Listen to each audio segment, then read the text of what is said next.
That's part one. Part two is even more exciting, in my opinion, which is that throughout human history, it's always been true that advanced technologies cost a lot.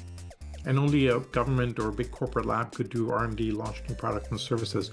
Today, for the first time in human history, advanced technologies are really cheap, right? Sensors are cheap, blockchains are open source and free. And today you can do what I call PDI, Permissionless Disruptive Innovation. So throughout history, you had to get the blessing of your government or funding from the Medici family to do anything really radically disruptive, because you had to throw a fair bit of investment at it. This is a quick recording from our weekly Pro Mastermind. Thanks, Lakshmi, for the question.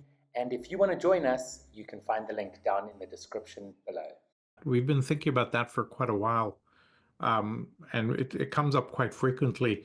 I built a company that was kind of foundational to the Web 2.0 world, all the RSS feeds and search engines, blogs, et cetera.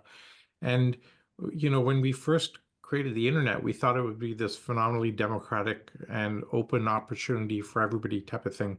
But it turned out it wasn't the case, because network effects kicked in and you had a few, as you say, winner take all environments. We have one auction site, we have one e-commerce site, we have one search engine, one big social network, and it's turned out to be totally the opposite. I'll tell you where I'm encouraged about as we go forward from this is once you saturate data from the internet world, which we kind of are at now, you then need to go offline into autonomous cars, scooters, home delivery, food delivery, all of that stuff. And what we found is once you start going into the offline world, you're not able to lock in the network effects in the same way, right? So for example, SoftBank threw a ton of money at Uber and a bunch of other delivery, all those scooter companies, right? Now and I actually had a kind of a they had me come and speak to all the SoftBank Vision Fund CEOs, and I had a big argument with them, which I think I won. And I said, look, you can't win this, because the minute a city allows scooters, you have 18 brands of scooters littering every corner. You can't lock in the supply side. If you can't lock in the supply side with network effects like you can with, say, YouTube creators or whatever, then you can't get the monopoly effects that you wanted to. And so I think as we move into the offline world, we're going to see much more democratization and open opportunity in a way that we didn't see with just the Web 2.0 gatekeepers, et cetera. For example, there's already like 50 companies building humanoid robots, right? And they're fighting it out for dominance, et cetera. So I think we're going to end up with much more of a level playing field in this next wave. I could be wrong, but I think that we're going to end up in a much more sane environment than the first kind of wave of internet companies. It's fascinating to me that with all of the AI advantages that, say, Google and Facebook and Microsoft had, that OpenAI did it, right? And then Microsoft had to spend a ton of money to basically buy them. I think we're going to see the same. There's two things that are happening around technology that are unique today. I'm just going to reiterate. I think other people have heard me say this before, but it's absolutely worth repeating. The first is that we have a dozen technologies that are now operating on a doubling pattern. Solar energy, biotech, gene sequencing, drones are doubling every 9 months or so.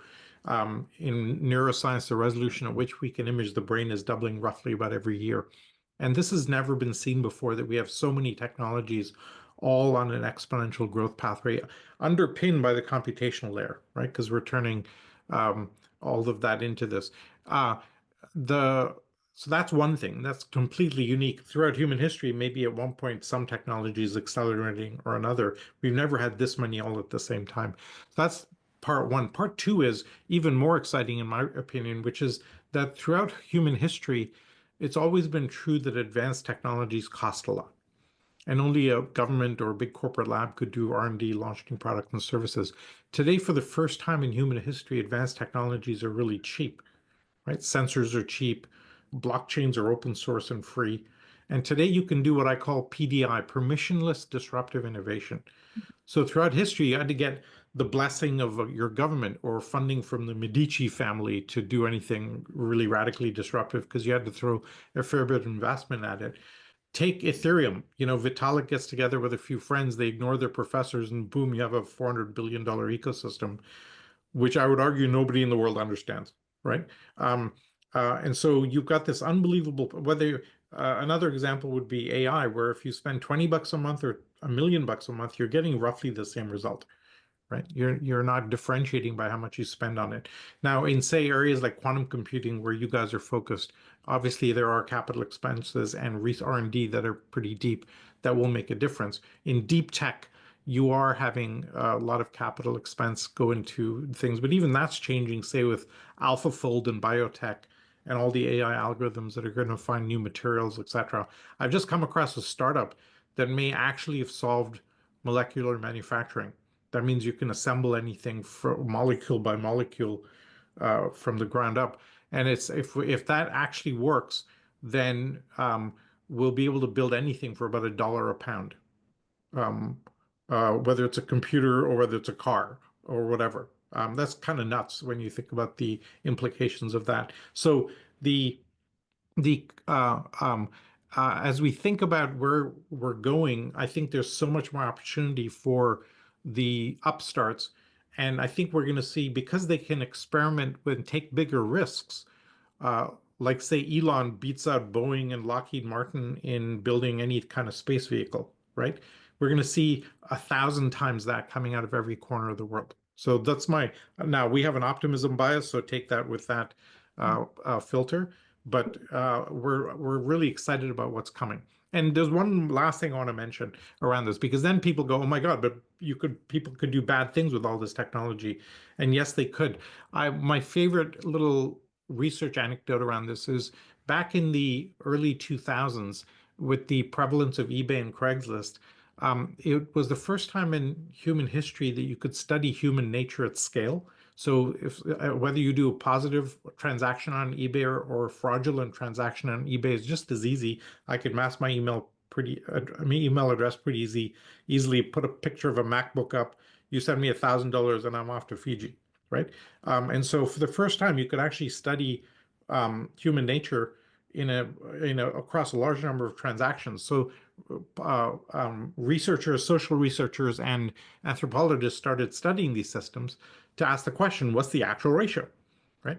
And they studied Kijiji and Mercado Libre. Kijiji's in Canada, Mercado Libre's in Argentina, Craigslist, eBay, etc. And it turned out consistently across all these systems, the ratio of positive and fraudulent transaction was something like 8,000 to 1. That means if you have a new technology like drones, our first instinct is just ban the drones. Somebody might load up a drone with C4 and fly it into the White House, so that's bad, ban the drones, right? And over a 20-year period, slowly open that tap as we figure out how to regulate and protect, et cetera, et cetera. What you do with that is you kill all the positive innovation. The bad guy's not listening to the regulation anyway, right? And what do you do there? And it'd be great, John. You may have some ideas around this or data around this from the intelligence world. And the what we should be doing is saying anybody do whatever you want with drones, and you'll get 8,000 positive use cases of delivering beer to fishermen, ice fishermen in Minnesota or whatever.